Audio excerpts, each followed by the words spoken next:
सवाल नंबर 1 है, कौन सी खुराक को सफेद जहर कहा जाता है?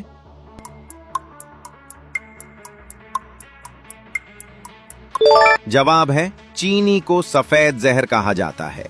सवाल नंबर 2 है, कौन सा फल विटामिन सी से भरपूर होता है?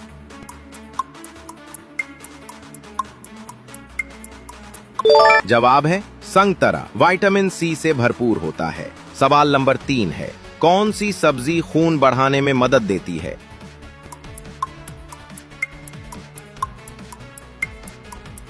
जवाब है पालक खून बढ़ाने में मदद देती है। सवाल नंबर 4 है, कौन सी खुराक पहले पैसों के तौर पर इस्तेमाल होती थी?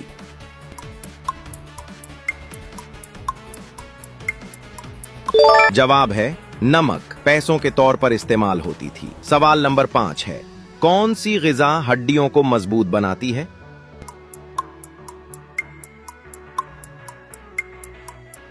जवाब है दूध हड्डियों को मजबूत बनाती है।